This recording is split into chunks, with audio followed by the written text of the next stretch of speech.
అందరికీ నమస్కారం అండి. నేను మీ వైజాగ్ యువసేవ హరి.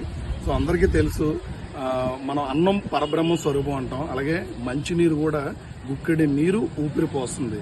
ఇదే నినాదంతో గత 2 సంవత్సరాల నుంచి కూడా కేజెచ్ మార్చురీ ప్రాంగణం వద్ద మృతుల కుటుంబీకులు ఎవరైతే ఉంటారో వాటర్ దొరక్క, అంటే వాళ్ళు గుప్పెడి బాధలో ఉన్న వాళ్ళకి నీళ్లు తేవడం అనేది, ఎందుకంటే కుటుంబ సభ్యులు కోల్పోయి వాళ్ళ తీర విషాదంలో ఉంటారు.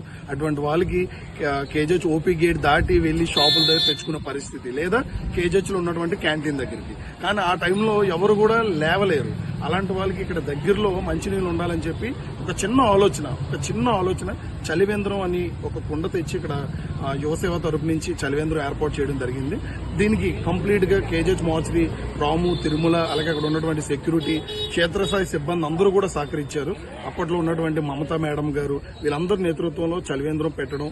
సో అదే ప్రక్రియనంతా కూడా తీసుకెళ్లి కేజెచ్ సూపరింటెండెంట్ గారికి విన్నవించుకున్నగానే తక్షణమే స్పందించి ఇక్కడ ఒక వాటర్ ప్లాంట్ అనేది ఉండాలని చెప్పి దివ్యస్ యాజమాన్యం, అలాగే స్థానిక ఎమ్మెల్యే అయినటువంటి వంశీకృష్ణ శ్రీనివాస్ గారికి ఇదంతా కూడా స్ప్రెడ్ చేసి, సో ఇంత మంది సహకారంతో ఈరోజు మార్చురీ వద్ద వాటర్ ప్లాంట్ రావడం అనేది చాలా హ్యాపీగా ఉందండి. అంటే ఒక మట్టి కుండ ఇంత యంత్రాంగాన్ని కదిలించి ఈరోజు ప్రజల సౌకర్యార్థం పేద ప్రజలు ఎవరైతే ఉన్నారో వాళ్ళ దాహాన్ని తీర్చడానికి వాటర్ ప్లాంట్ ఎంతో దోహదపడుతుంది. ఇంక వచ్చే ఎండాకాలంలో గానీ, ఎండాకాలం వర్షాకాలం అని కాదు, దాహంలో ఉన్నటువంటి వాడి గొంతు తడపడానికి ఈ నీరు ఎంతోగానో ఉపయోగపడుతుందని చెప్పి మీ అందరి శ్రేయోభిలాషగా కోరుకుంటూ జై హింద్.